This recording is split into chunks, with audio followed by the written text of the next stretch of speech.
So, taste. We finally made it out here. Does water have taste? Yeah, is water the neutral, the baseline?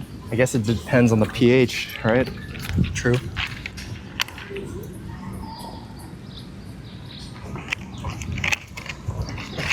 Well, water's like minimalism. Just pure white stuff. White is minimal. What about the packaging? Does that inform the taste of the water? What do you think? I mean, it I think tastes so. definitely tastes better out of glass than plastic. Yeah. You know how like your other senses inform how things taste? But I mean, smell obviously does, but does visual impact it as well? I mean, it does for food, right? Yeah, So absolutely. it should for the Well, packaging water, of water. you want the clearest water possible. Yeah. But like, if it's like it's like a flavored water, is it still water? Is that a better taste than water? Is taste about like amount? It's definitely not about amount. It's not about like the amount of flavor. It's about balance. like it's about like what it's for and like how it like It's like harmony. with its like purpose. Yeah. Like when you're like getting dressed, I think the number one thing I think about is the weather. And like if the outfit I wear is gonna match what's outside and the conditions versus like you can like dress really cool, but like if it's 80 degrees outside and you're wearing a heavy jacket, it's bad. Yeah. Yeah. Yeah, you're definitely the most properly dressed for the current weather. Yeah. I guess, yeah. 'Cause I I definitely kinda- had that in mind. I mean, it's funny because like I agree with what you're saying, but I definitely don't look at the weather app. You don't? You don't check the temperature? I just go based on feel. But like what Feel if of what what? if you have the AC on? The feel of I usually don't until it gets hot. It's hot. I haven't had AC on yet. It's 90 degrees today.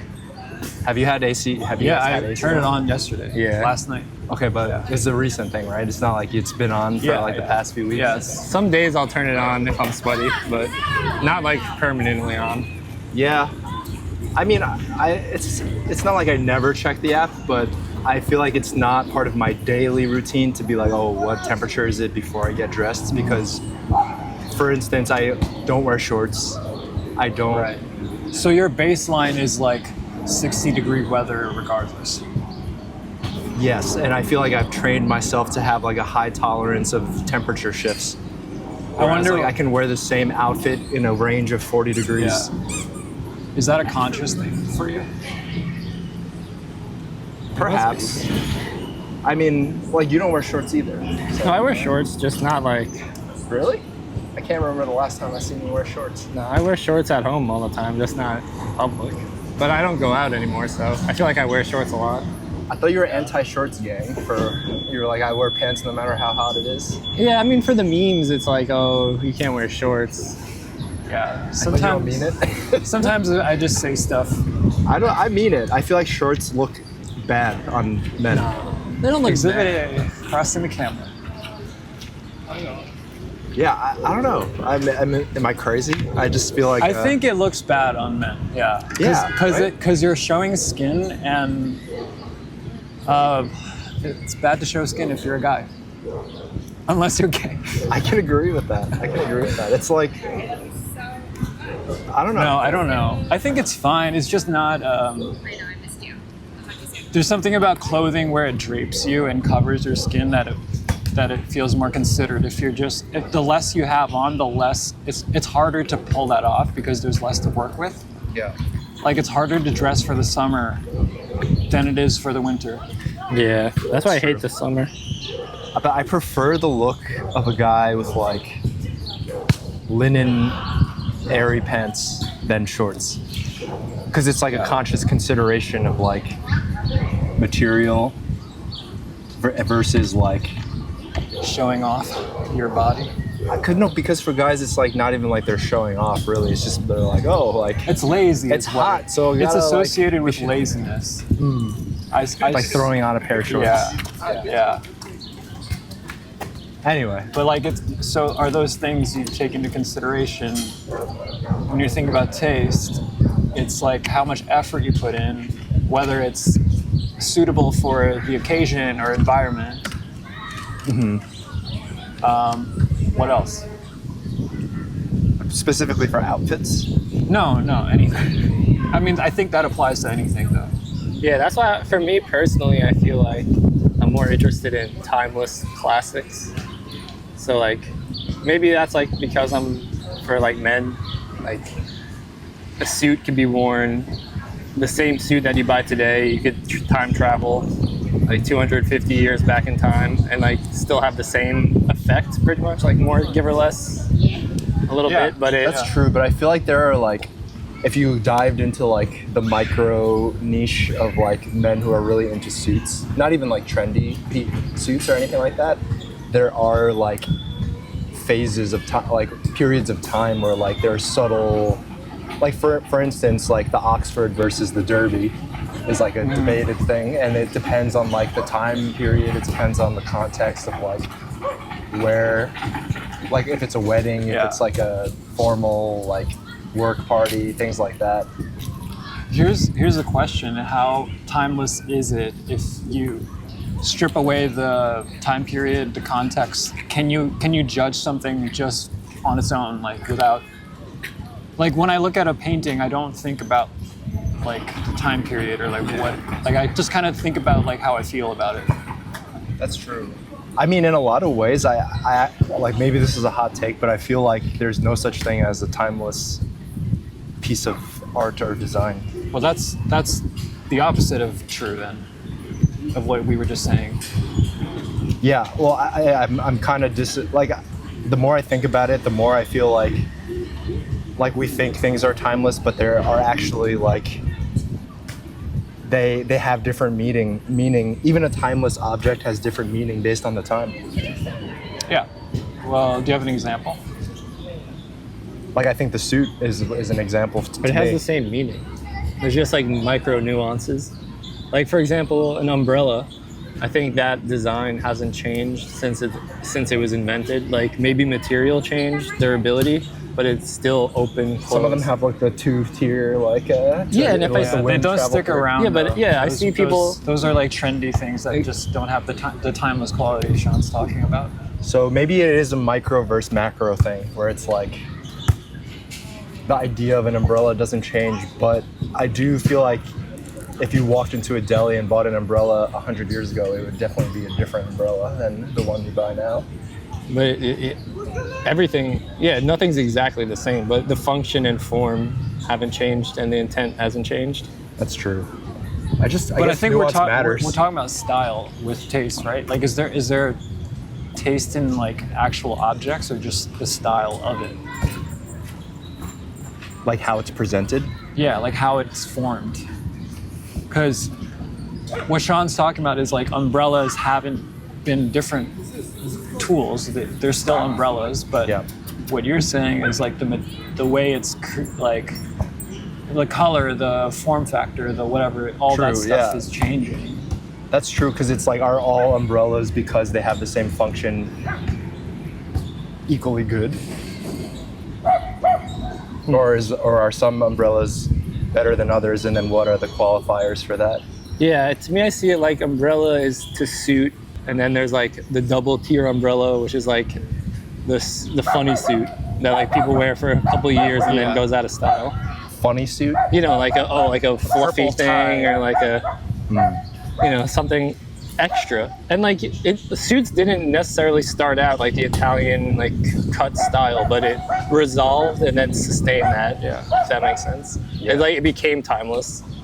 Yeah. Well, suits came from military uniforms, so that's why they have that authority, like association with authority, and it's like in the way it's like it looks like authoritative because it's based on military wear. Yeah. This is a tangent, but I feel like the power of a suit is created by being in an event where everybody's wearing a suit. Yeah, uniform. It's like a singular man in a suit isn't necessarily like, it doesn't have that same power that you're talking about as like a group of groomsmen all wearing a tuxedo. You don't think if like one guy in a suit in a room might have some authority over others? Over someone dressed sloppy, but it's like not the same impact as being like walking into an event where you're not wearing a suit and everybody else is. Well, that's crazy. That sucks. But like if someone knocked on your door and they were wearing like a full suit versus someone wearing like sweatpants and a sweatshirt, you wouldn't be like more intimidated by the suit? That's an interesting question. Like maybe more intimidated, but I don't think I would be more sketched out actually by a guy at my door wearing a suit than like a normal clothes. But I think it's because we live in postmodern times. Like, but it's not intimidation. I would feel like they're trying to scam me or something. Or like the CIA. Yeah. So like it really meant like a suit's context really matters and defines how it's perceived. Well, because now everyone's like embracing slopcore. Yeah, because I do think the suit. I want to say objective, but I know it's not objective. But it looks better as a piece of design than like a T-shirt and jeans. Yeah, it does. It just emphasizes like the human form in like and especially for in the male aesthetic way. Like women's suits are fine. I feel like they're a different category. Like maybe they'll become timeless, but I feel like they haven't perfected the cut for a woman yet. But I think it's possible. Yeah. I just haven't seen one where I'm like, damn, that like really fits her well. I feel like I just feel like even tailoring though has trends and has like for example, like slim fitted suits are like have had their time in the spotlight. And even if you look at like, if you go to run-of-the-mill suit places now, I only say this because I had to look for suits somewhat recently, but like the places that people get that like the popular like affordable, like Suit Supply, Men's Warehouse, all these things, it's like the suits are like a very specific tailoring job, where it's like taper, like some like there's different lengths of pants too. There's like summer suits, there's spring suits, there's like black tie formal suits. In a lot of ways, I feel like that's what I mean with like, is anything truly timeless? Because I just feel like there's so the much idea variation of a and suit nuance. is timeless. Yeah, at the most macro sense. Because like I guess to bring function of being formality is, but it's also a type of wear. It's like it's not like clothing in general. It's like one type of clothing. Because to bring it back to taste, I feel like just a normie suit that's like just tailored correctly and fitted like to today's standards of like, because there's modern suits, right? Vintage and modern suits. Like vintage suits were much more boxy. Yeah. And the materials were different. They were like, a lot of them were wool. Like now you have like polyester suits being like, looking like a more cool like material with a sheen on it. It drapes differently. Like I think that when I look at someone's suit and it just looks like completely normal, it doesn't signal like good taste to me. It just seems like they answered the math problem correctly. And you're saying this is a tailored suit? Yeah, they just like went to like a tailor like over there, you know? Because there's like there's a way that it's like for the past 10, 20 years, everybody just wants their suits to fit a specific way. I think I have a good analogy for this. So if like suits are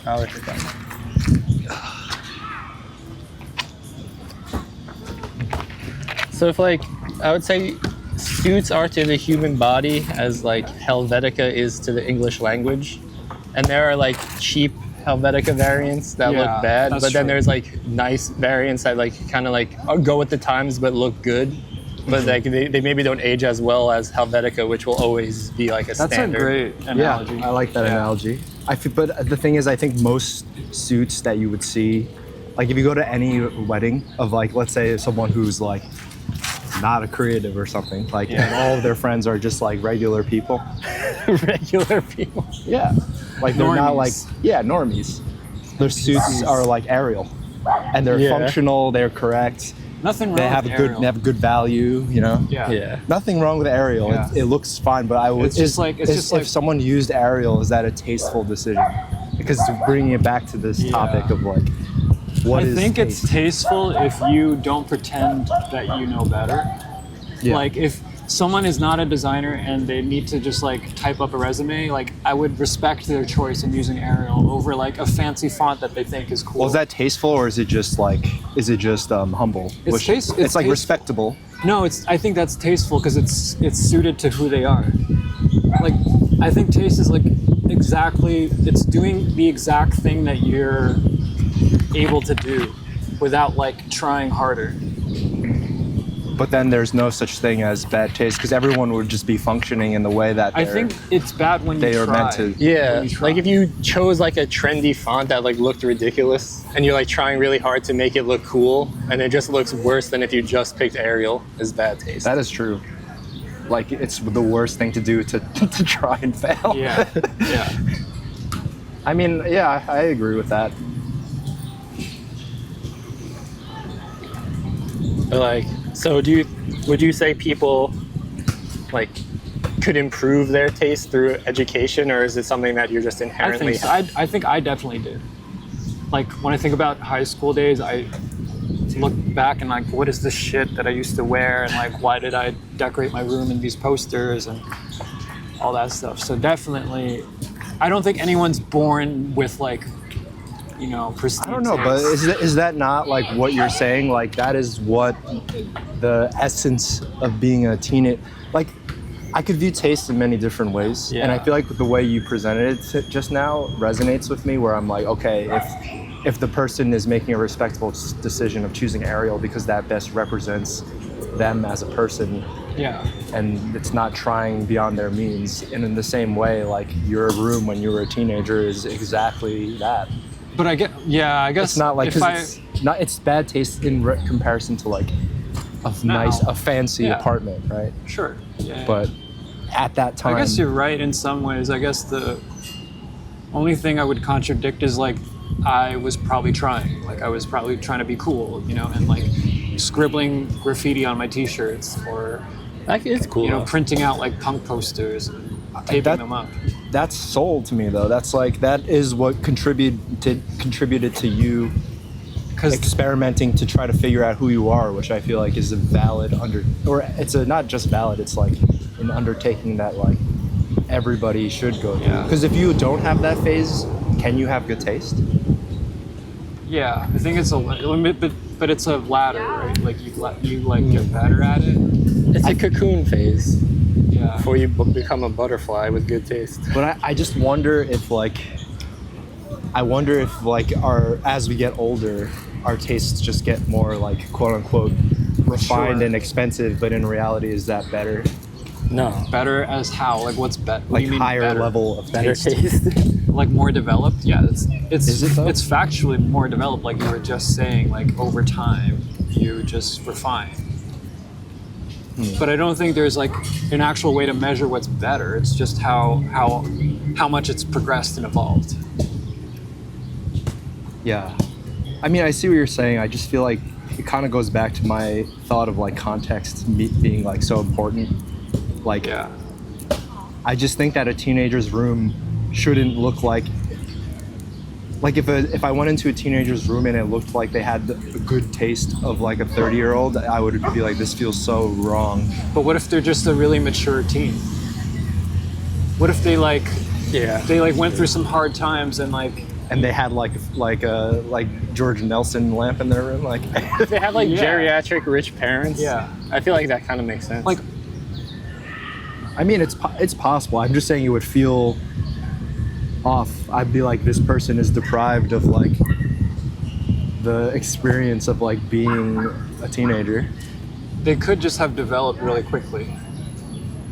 But I don't know. I think that's just context. Yeah.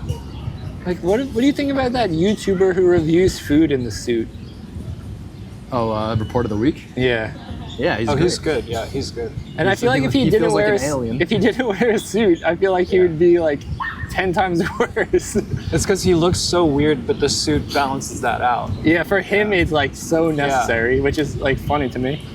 Yeah. That's kind of true. Like, I think it's the best stuff that looks the most interesting is when there's a twist. Yeah. Like, not to sound generic, but No, that makes sense. Like a little twist or a play on A it. Sixth Sense, like a ending. what is that? No, just like a twist.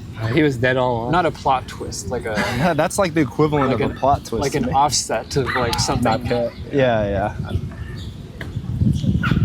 That's true. But back to the idea of born with taste. I think I feel like education's a weird word. I think like,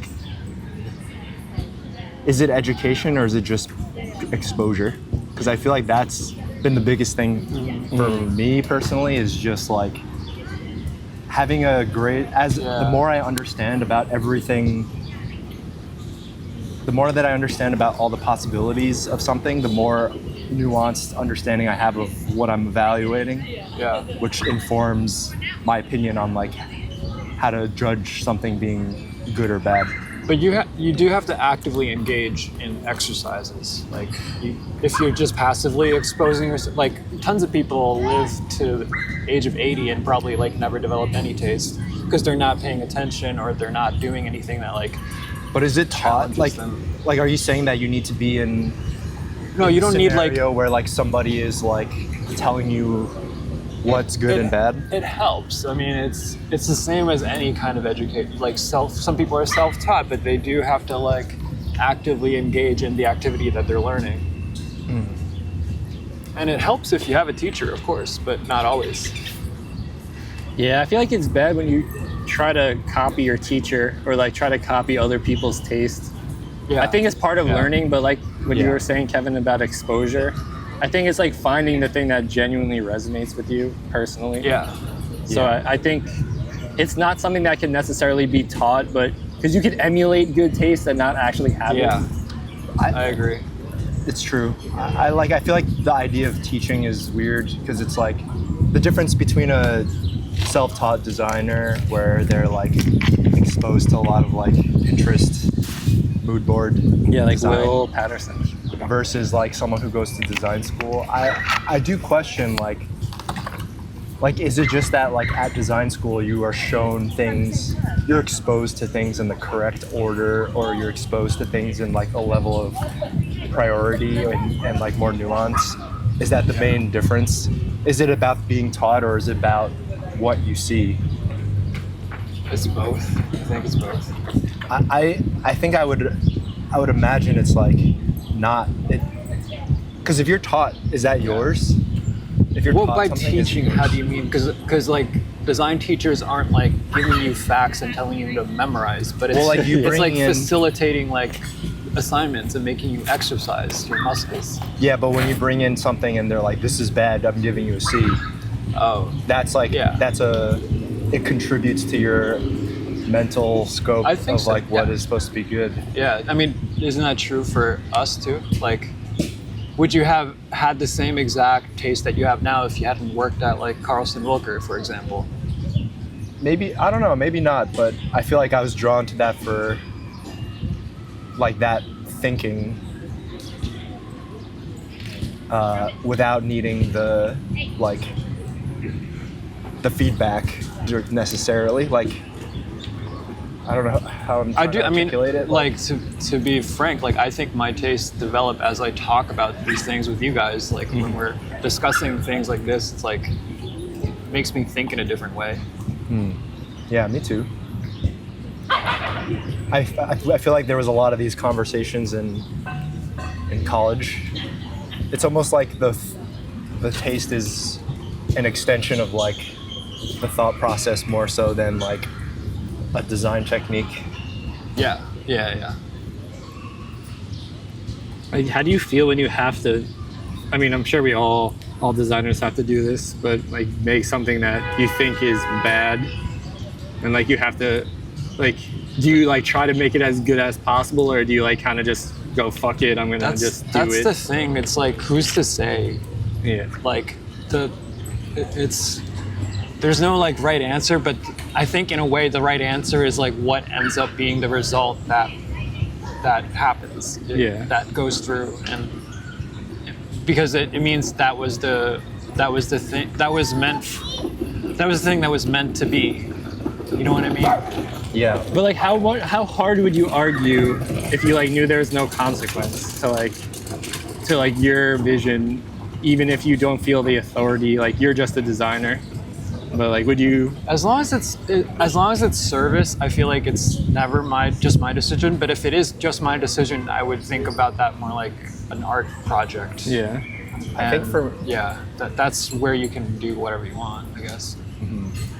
But if you're like hired by a client and they're like, "Oh, can you try this?" and then you're just like, a lot of times I'm at this situation where like I strongly don't recommend this, but here it is, and like I don't care if you use it, but I'm just telling you for these like 10 reasons it's probably not the best idea. And then sometimes they listen to me and sometimes they get annoyed at me and sometimes they just ignore it and use it.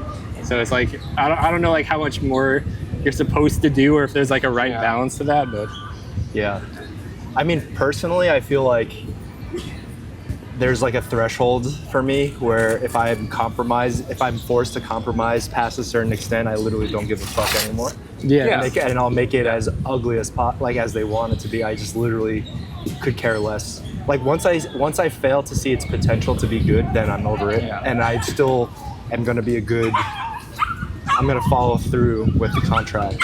Exactly. And that's kind of what I was saying with people who don't have taste and they ask you to do a project and they just can't see the same vision, then that's not meant for them. Yeah. It's like the best solution would be like whatever is at their taste level that they feel happy with, because it's their thing at the end of the day. It's not mine. But they hired you. Right. That's where I get into the argument in my own head. Yeah, that's kind of like the relationship. It's a relationship problem.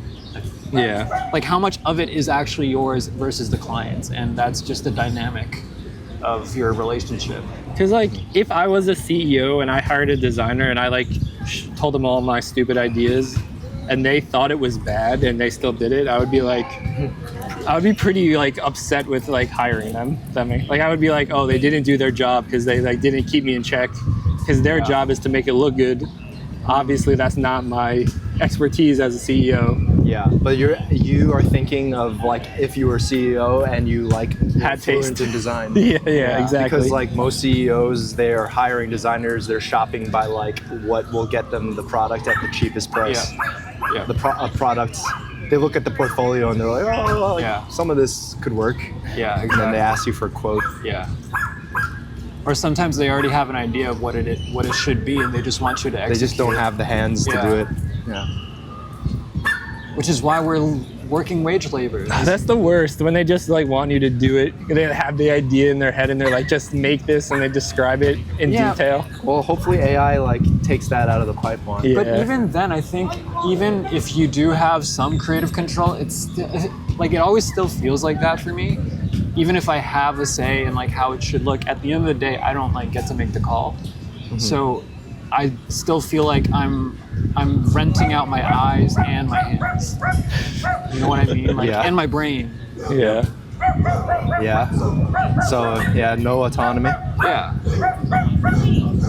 Yeah. Do you think if you were like born rich and doing design as like more a passion, you would impose your taste because you don't care if you get fired? Yes. So like the fear of losing the money, Security. Yes. like restricts your your will of taste. That's why someone like Sagmeister is so successful, because He never compromised. Did he come from? He came from money, right? I don't He know. gives me that vibe, but I don't know for sure. Yeah, I forget. I think he like got a lot of scholarships though, if I'm remembering I mean, correctly. I don't want to like say untrue information, but Dumbass dogs better shut up.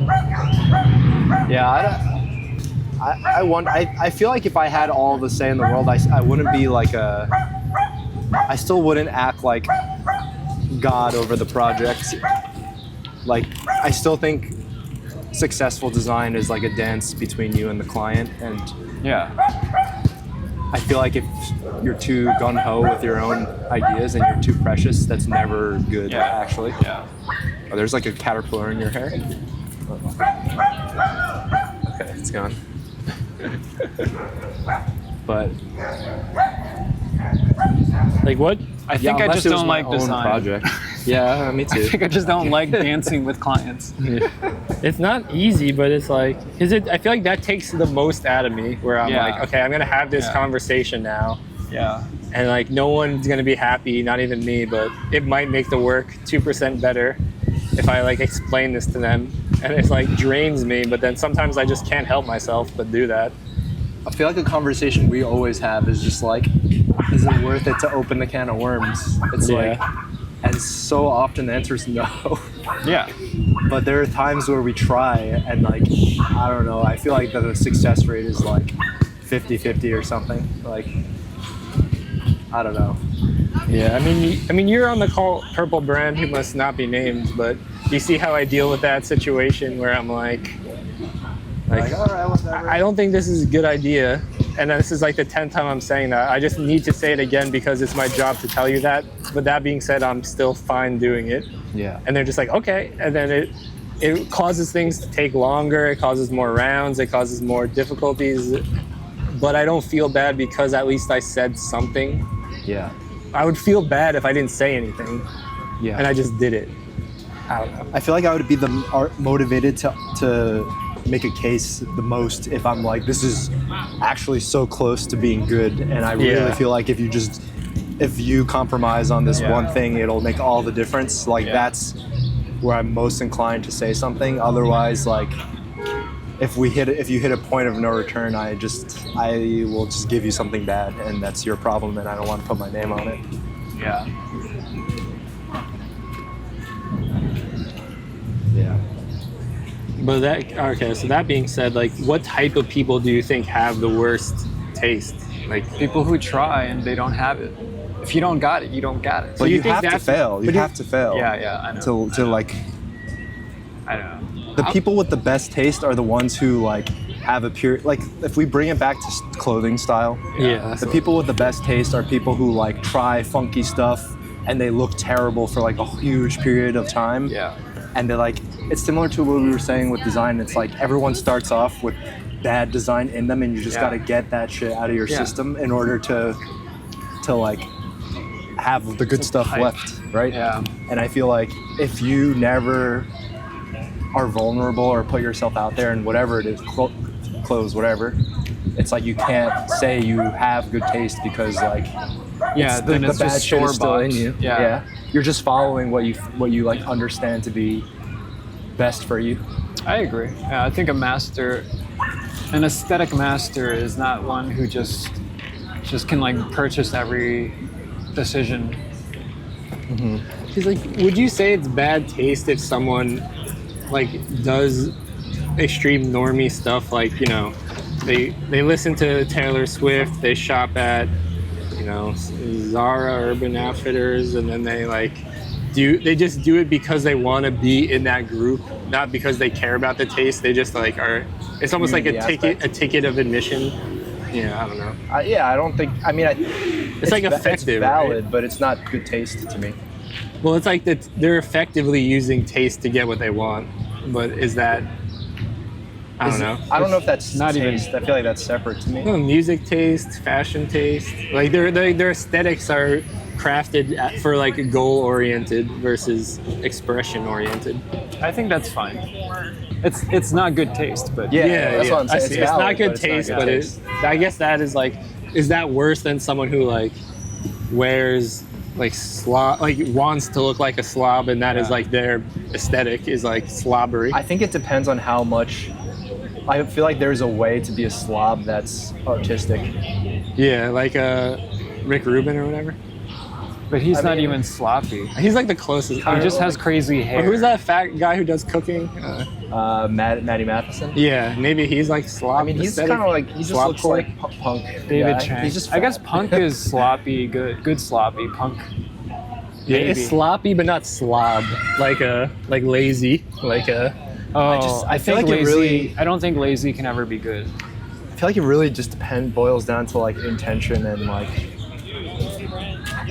It's like how aligned is your vision for yourself genuinely versus like without having like a wanting external validation. Because like I would say like punk is a cool aesthetic, Yeah. sure, but are like the crust punks in the Lower East Side, do they have good taste? No. Or yeah, like they're just kind of like they're doing what you're saying. It's a Like an uniform. admission It's a uniform. to being part of a community. Yeah. Yeah. Where So it's you like- can still co-op a certain style without having the taste for it. Yes. I mean, that's the Yeah. that is the equivalent of like a rich person opening a design magazine and buying the stuff in the catalog, right? Yeah. Both of those things don't have good taste. And this actually extends into one of the topics where I feel like the question is like, how much is taste correlated with wealth? I don't think it has anything to do with wealth. I think if it's only aesthetic to me, like it's not moral, it's not social, it's nothing, it's only aesthetic. And if you're not engaged in aesthetics, then you have nothing to say about taste. Definitely, I agree. But I also think that wealth just gives you a higher probability of having more exposure to good things. Yeah. And that's, to me, it all boils down to exposure. It's just like, if you've never seen well-designed furniture, Yeah. then you don't know Yeah. what exists, and like that, you don't have a frame of reference. But if you're shown that, if your parents had amazing like quality pieces, designer pieces in your home, you like grew up understanding like that as a baseline, so you're like more likely to like see the full spectrum of things. Yeah. So in that sense, it's like, I feel like it's not correlated with wealth, but any correlation is due to the fact of like being exposed to like more things. Yeah. That makes Yeah. sense. I mean, it does have to do with wealth only in the sense that aesthetics, good taste in aesthetics is valuable, and so is money, and you can exchange the two. It's like symbiotic. Yeah, there's symbiotic. You need someone to fund your art practice so that you can be a master craftsman and build a beautiful chair. And then that rich person buys that chair, and then their son sees that chair as they're growing up. So that's kind of the ecosystem. Yeah, it's like, it's kind of like, wealth needs to exist for taste to flourish. Yeah. That's like, some of the coolest design work that I see comes from people doing residencies. And I feel like that is a really big testament to what you're saying, where it's like, if you are given housing, if you're given like a budget and like a gallery space, and you're left to just create anything you want, that's like typically how the best things come out. Like a lot of designers will do residencies and develop a style in that time that like ripples throughout the rest of their career. Yeah. I don't know. I feel like we're all in such agreement that I kind of wish there was something to fight about. I mean, I was gonna say, like, you could still be like broke and have taste by like getting McDonald's over Burger King. like exercising the best possible The limited Within your decisions. Yeah, I Yeah. agree. I mean, definitely I mean, shade on Burger King on purpose. Thrifting is a good example of this, where it's like you can have I personally feel like you can have a $50 budget and go thrifting and look better than someone with a $10,000 outfit on. Here's my question. Can poor people have good taste if you think it's about exposure to nice things? I think it's about your hunger for, I don't think you can be just born and like know what's good, but I think if you are poor and you have a strive for knowledge and like seeing things and experiment, and you feel liberated enough to like experiment on yourself, then yeah, you could develop that. Anyone could develop it within their I guess I means. wonder what that aesthetic hunger comes from. That's true. Is that inborn then, I think? Maybe that's the part that's nature. It's like your creativity bone or muscle, right? Everyone has like maybe you're born with like a different size muscle. Size matters. Yeah. I don't know. People definitely have innate like affinity for art, right? Would you guys say so? I found attraction to art because I was having a bad time as a kid, and that was like the only safe haven. But if I was a popular kid and I was busy socializing, I might not have had the same development. Yeah, that's true. Maybe it is like in your developmental years, the more tumultuous, the more you're the more you need Yeah. it. Yeah. you need the exploration of it. I mean, I got into art as a child, just like trying to draw the stupidest stuff, like poop on people's heads and like I don't know, gross stuff, or like I feel like that really guns informs and what you swords. like, Yeah. like with how like the stuff you've been showing in Bing Bong. Yeah. I just on your head. I remember we made that song. That was the last lyric in your verse. Yeah. If you don't fuck with me, I'll just poop on your head. And that was it, right? Yeah, if I rap, you know. I mean, I just like drawing something and showing someone, Yeah. and then they go like, huh? Like, that just was so Yeah, funny to do that. Chuckles. Yeah. I think for me, I emulated a kid in my class who drew a lot of skateboard logos, and I was like, "What are you drawing?" And like, "Ooh, skateboarding, so cool." Yeah. And then I can still memorize like the Element logo and the Toy Machine logo Yeah. and the World Industries logo. we grew up at a unique time where like skateboarding wasn't mainstream, but it definitely already developed like a subculture aesthetic. It was around cool. It was like a cool because thing. like Yeah. because 5 years or even 5 years before us, it was more kind of like an outcast thing to do without any aesthetic ascribed to it. But we grew up in the age of like Bam Margera Yeah. and like Jackass and like Zero and like all those people trying to do like crazy street style stuff. Yeah. And then Supreme came on, and then like it became like the whole Yeah. thing. But we witnessed like the first wave of like the marriage of like punk and skating. In terms of like prank comedy, Jackass has amazing taste compared to the stuff on TikTok. Oh yeah. Because it's always they're the butt of the joke. They destroy each other. They like do stuff so you laugh at them. It's raw. and then That's true. it also makes you like feel like uncomfortable and nervous, but you Yeah. laugh because you're like Yeah, uncomfortable. And now it's just people being bullies. Yeah, at other people's expense. It's like so lame. They Like found the a way thing- to tickle a certain muscle that TikTok can't. Yeah. I'm glad that all those like streamers are being thrown in prison, like Vitaly and what's his name, Johnny Somali. The guy who sprayed the bug spray on the fruit. And I Like forget his people name. did so much. Like I remember being so irritated seeing the prank of like the shampoo prank, Oh yeah. where it's like it's always at other people's expense. Whereas like someone like Andrew Hales, I feel like his stuff was Yeah. good because he would made himself look like a dumbass all the time. So you're like laughing at him. Yeah. It's just much more. Yeah, it's better taste than humor. Yeah, like I really wanted to do Jackass when I was a kid. Like I was like, oh, I'm gonna like go in a shopping cart, and then someone pushed me into. Smash your Yeah. penis with a rock. I mean, I never did the penis smashing, but Yeah. that was a good. Jackass. That movie wasn't too old. The new one that came out, and it That still was so held up. funny. Yeah, it was like That was so so crazy. They What just else don't do informed it. your taste as like teens? I feel like when you're think it was teenagers, when you music. first develop. It was music and Definitely, skateboarding. yeah, same. Like band aesthetics and I mean, looking back, the like photos I took are so cringe, but I was just like so enamored with like, just the like hardcore, like vibe, the hardcore aesthetic of like studded belts and just being like, I don't know, like looking like I'm like gonna mosh at any tough, second. yeah. But I yeah, really don't think my style changed that much. Looking Mine back, like I feel like I always just wore a hat and a shirt and pants. we were talking I mean, about definitely. If you looked back, you definitely. I just had tighter Sometimes pants. I look back at photos of us and I'm like, wow, I can't believe Sean looked like that. And I feel You like had you would be a- surprised if you saw us side by side. Maybe. Didn't you have like a fringe at some point? Oh, like I had like Like a hair, swoopy hair. yeah. I mean, I had that. I had that too. Yeah. Different Yeah. hair. I mean, I would have grown my hair out, but my mom was a bully and said I looked like a lesbian. Wait till she sees me.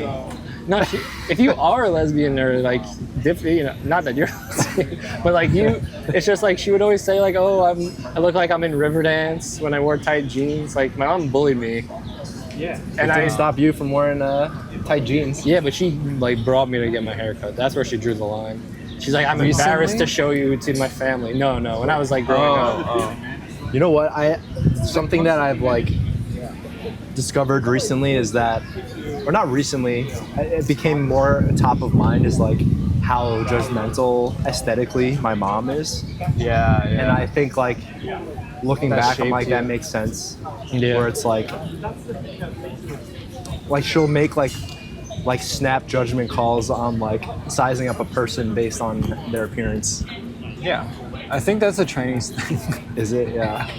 I catch myself doing that all the time. She's very like I feel like someone will be like perfectly neutral, but like kind of like just look a little bit sloppy, and my mom will be like I don't like this person, and like that's maybe I don't know. Like that's not to paint her in a bad light. I just like No, it I makes feel like sense. it's like she's very aesthetically in tune. Yeah. Maybe because she's a Libra. But you know what? I stumbled upon this article the other day that was about how Chinese people look at things like, because we have to memorize so many Chinese characters, that the way you judge things is it's like you look at the whole thing and you know what it is right away. Because of the way you have to look at a Size it character up. that's so interesting. complex, that has so many different strokes, and you have to know what it means like instantly. Yeah, that makes a lot of sense. Because I feel like language is how you interface with the world. Yeah. So it like, of course, that would shape how you perceive everything. Yeah. And it's like the pure memorization. It's like you have to instantly know the word, right? Yeah, Like you're exactly. reading like Yeah. like 10 words Yeah. a second. It's like the way you look at a piece of design as a designer and you instantly know what the vibe, like, Yeah. oh, this is a health food package. Oh, this is a sports brand, like right away. That's true. And like the characters have such a big range that even when you're first learning it, you're like, oh, compositionally, like this character looks so much better balanced and better than this character, but you don't think that with like the Latin alphabet or whatever our alphabet is called. It's set and it's just different permutations. Yeah. They don't have to be balanced. Exactly. Or there are languages that are like engineered to be all balanced, like Korean, for example, where it's like it's also different. Where it's like I can't say one Korean character is better than the other because they're all just like a three-piece like circles and lines. Yeah. So I wonder. I mean, I think, like I said, I think like Helvetica is the best design of the English language, like timeless wise. But does that exist for Chinese in the same way? Because There's like the brush stroke, like the hand action of it is so integral, and like I think it has more to do with modernism with Helvetica, because the pre-modernism, all typography was serif. Yeah. And so it's a different way of thinking. And because China came into modernism much later, we still hold on to some of the more like brushstrokey things. But if you look at like a very updated font, it's like Helvetica, basically. I don't like it. I feel That's like what I'm saying, sans serif Chinese looks It's so like bad meant to me. be. It's meant to be serif. Like, Yeah. The way it's created. It just looks like, I don't know. But I think, It's but if you soulless. say that, I think you should say that about like the Latin I kind of alphabet, think too. serifs. I think sans serifs are overrated. I feel like it's too reductive. Like it takes out character out of like type design to me. But I think that's just modernism as a whole, like as a whole thing. It's not just it's true. type. I mean, it's like the philosophy of like form follows function. Yeah. But I don't know, because like I think like the most beautiful Chinese to me is like the calligraphy, like the fast strokes of like the script basically. And there's like a consensus among Chinese people of like what is a beautifully stylized calligraphy style. Like, and that's timeless to me. Like when you see that, it could be done now or like 1,000 years ago, and they're equally just like striking and like. but why is Helvetica like that equivalent for English to you when it's like such a modern concept? Because English is like, the language is obviously more modular, and like how like each letter and word looks. Like I think serif is a little bit better for like legibility, but if you just like write out a word, it like looks like a work of art in Helvetica to me. Here's what you're getting at. Like the way English is structured, it's like each letter is actually the equivalent of a Chinese brush stroke, and instead of a character, because every Chinese character is a whole ass word already. Yeah. So within those characters, like the serif itself is the Helvetica. You know what I mean? Like Yeah. it doesn't have serif in the serif. It's already Built into the character. Yeah, that makes sense. And like now we were doing that project with Arabic, and it's just like seeing how that language is structured is like it's a whole That's nother. whole- It's like a dance, like a zigzag up and down, right to left. I can't even understand how it's like Is it how it's phonetic? designed. Yeah, and like well, if there's like double letters next to each other, they become like they like merge Yeah. and they like stack. Wow. There's like a. I mean, I just It's like watched kinda it like one Korean, video. actually, Interesting. where it's like you type the sounds to like make up the word, and then they like assemble in a specific structure. Yeah, that's sort of. I mean, I only watched one video for 5 minutes, so I act like I know what I'm talking about. But the guy explained it, and it just seems so interesting to me because it's like a whole nother. Like, how many ways can you come at language? And there's like so many actually. But is Is it harder to read Arabic? Like, does it take longer for someone to register? Or maybe it's like Chinese where they just like. It might be similar to Chinese. I wouldn't know like which one they would say takes longer. I would, well, if it's phonetic, I would assume it's just as easy. Like, I feel like Chinese is just the hardest because it's like the only thing that's not. I mean, Japanese too, I guess, but I think just with Chinese, every character is so distinguished.